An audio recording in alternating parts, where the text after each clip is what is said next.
Alrighty, welcome back everyone. We just talked about some of the players that need to take full advantage of fall camp and definitely leave a big time impression going into the year because their teams are going to need them in fall and definitely will be a huge topic of conversation as we go into fall. But let's get into some fall camp intel. There is so much stuff happening all around the country. Fall camp is fully underway. Some people are starting to put pads on. Some really cool things happening around the country as we get much closer to this thing kicking off. But let's get into this and let's start over in Boulder, Colorado, where there was a lot of news that came out over the last little bit. Let's just put it that way. But on Friday, they got underway for their fall camp workouts, and a lot of different things kind of came out from that. Obviously, when you're talking about Colorado, there's going to be plenty of things that come out. Obviously, there were a number of people that didn't love the Instagram handle on the back of the jersey. I don't love it either, but that's beside the point.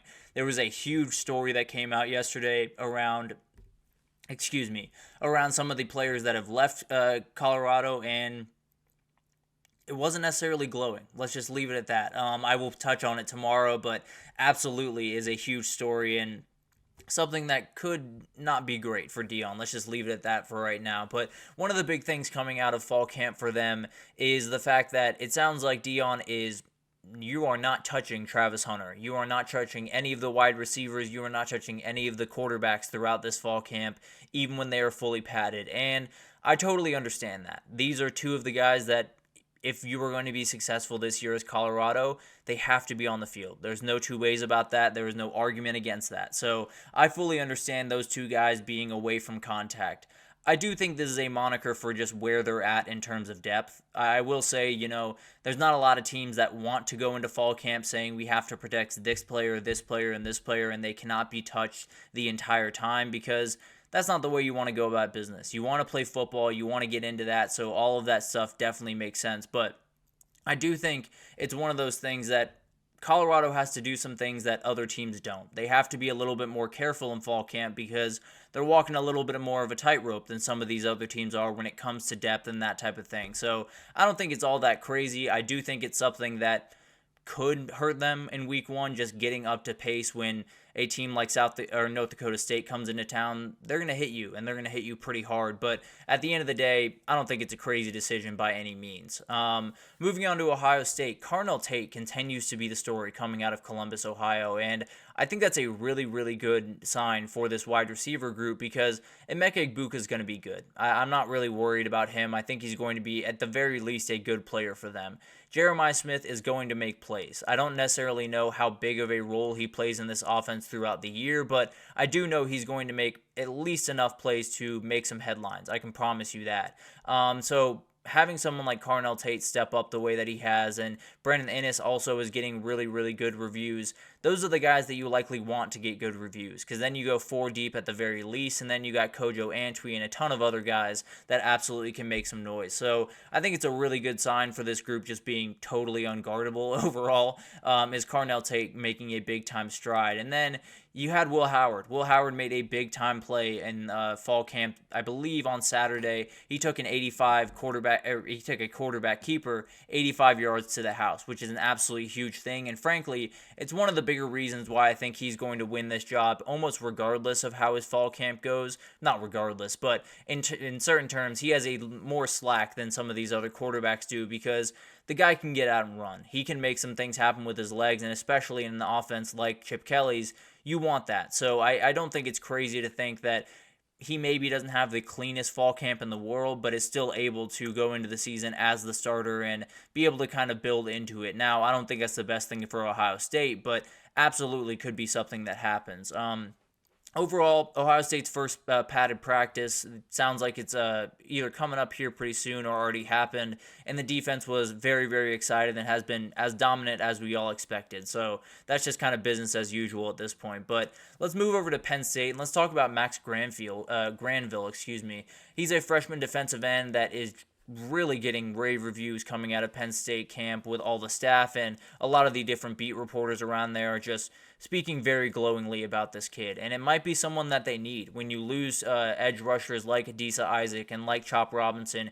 Even with someone like Abdul Carter moving to that position, you're going to need other guys. So it's very possible that this is a contributor this year for Penn State, and they could need him to be a contributor pretty early on. They also had Keys and defensive end Jameel Lyons, were placed on interim suspension. Not really sure what the story is around there, but definitely could be a huge thing. These are depth pieces for this Nittany Lions defense that is going to need depth one way or the other. They're going to need guys at every single position that can play big time snaps. So it'll be a really interesting thing to watch. If they go into the year without those guys, it definitely becomes a little bit more of a tightrope walk on that defensive side of the ball. And then you move over to Oregon. It's all about the wide receivers and the DBs out in Eugene right now. They are speaking just ridiculously glowingly about this wide receiver group. They love Tez Johnson and Evan Stewart. Obviously, those are two of the best guys in the country. But then Jerrion Dickey is getting a ton of love. Greg Bryant Jr., who had some injury troubles last year but is a very talented player, is still there. You also have Trayshawn Holden. It's ridiculous the amount of wide receivers that Oregon has at their disposal. So it sounds like they feel very confident in that, and it's really showing early. On the other side of that, the back end is coming along. It sounds like it's not necessarily fully there yet. They feel very confident in the talent level that they have on that back end, and I would as well if you're looking at that talent level. But overall, it sounds like it just hasn't quite come together that the way, at least right now, it's very early on in camp. Definitely will make big time strides before the season starts, but something to watch. You want to make that big time stride, and frankly, I think that might be the biggest difference between 2023 and 2024 is how much of a big time stride can you make on the back end of that defense. So it'll be definitely something to watch. If they get torched the entire time, obviously these are very good wide receivers they're going up against, but Ohio State's coming with roughly the same exact group when it comes to the talent level at that wide receiver position. So they're going to have to come together one way or the other. Whether it's in fall camp or throughout the season, I don't know, but that back end's going to have to come together if they want to win a national title. And then a ton of talk about Derek Harmon, just being a super athletic kid, someone that they absolutely love having on campus, and I think he's going to be a big-time player for them. We talked about him in the last segment. He has to be. It sounds like he's doing just that, at least to start fall camp. Now let's get into Clemson, and there are a ton of things coming out of Clemson. The biggest thing to me is it sounds like the intensity of these practices is just a little bit higher. It sounds like they know what they're up against this year. They know that they're kind of backed into a corner a little bit. They have to be ready to roll this upcoming year, and if they're not, then there are going to be a lot of people on the other side of it that are ready to make fun of them. There's no two ways about that. But one of the biggest things is Matt Luke came back from retirement. He was the UGA O-line coach, retired, and then came back to the sport as the O-line coach at Clemson. It sounds like he's doing a ton of really good work at that position. Now, they have a lot of good players, Blake Miller being the main among them at right tackle, I believe, maybe left tackle.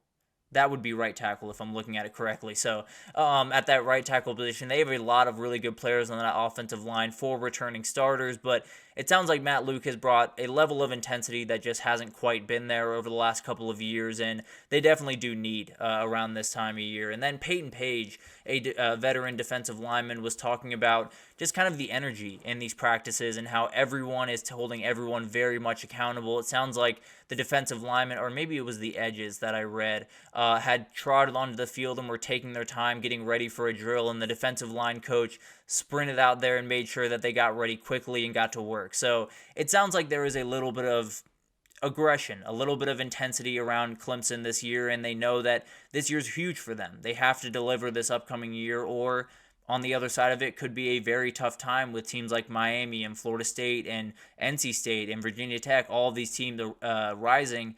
You're a team that could stumble this year and never be able to find your way back. So there's a lot of different things happening at Clemson, but it feels like a lot of positive things, at least early on in fall camp. So definitely a good news for all the Tiger fans out there. But let's get into Miami, and JoJo Trader is making a ton of noise. Josiah Trader was a very talented 4-star wide receiver coming out of, I believe, the 2023 class, if I'm not mistaken. A very talented kid, and when I look at this wide receiver room for Miami, it's one of the best in the country when you talk about the top line. Sam Brown, also someone that has gotten incredibly good reviews early on in camp. So they did really well when it comes to the wide receiver position in general. But I do think when you talk about this wide receiver group, they're going to need a couple more guys. And I think JoJo Trader is absolutely someone that might just find his way into a starting position right next to Xavier Restrepo, maybe Jacoby George, maybe Sam Brown.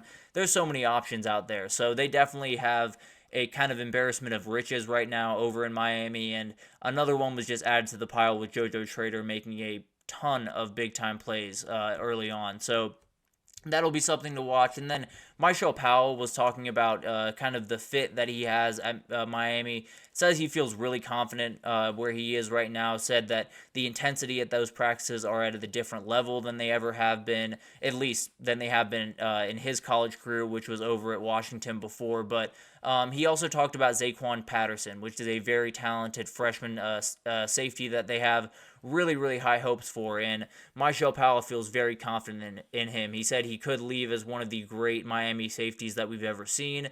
And if that were the case, they would feel very confident about this team going into this year, and especially that back end that was a big time question coming into this year. Maybe Zaquan Patterson can make that just a little bit easier. And then Florida got some not so great news, and it could be really bad news if it, continues on here for a little bit. Moncho Johnson, the star running back, went down with an injury and is reportedly week to week. We don't know exactly what the injury is or how severe it is as of right now, but if that guy's not in the game for Miami, it's going to be a problem. I can promise you that. There is no two ways that there are a ton of teams that don't want injuries across the board. There are a couple of teams around the country that can't have injuries. Florida's one of them. They absolutely have to have guys like Moncho Johnson on the field, guys like Eugene Wilson on the field.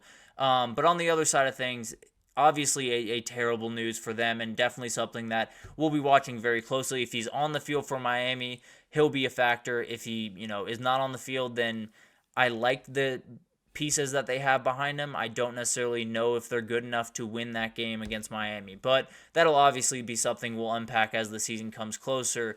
But on the outside, they feel very confident in this wide receiver group. It sounds like Graham Mertz is, really coming along as a quarterback, picking up where he left off last year and doing really, really good stuff. So not a worry at quarterback by any means, but Elijah Badger is the guy that I really want to talk about because he's gotten so many different people praising him throughout this time. And I think the biggest one was obviously Billy Napier has really sung his praises, has done a ton around this player in particular, and it's someone that they absolutely need to hit. Right next to Eugene Wilson, you need another guy, and he will be a big-time player. And then DJ Lagway made some big-time plays at that practice and just gave you a little glimpse of what you could see in the future if you're a Gators fan. But definitely will be a lot of stuff to watch. We'll probably do this almost every day, maybe every couple of days, because there's new stuff that comes out almost every day, and we'll break it down for you guys on here. But let's take our last break, and then we'll get into recruiting. We'll break down all of the different things happening around a big-time weekend in recruiting right after this, so stick with us.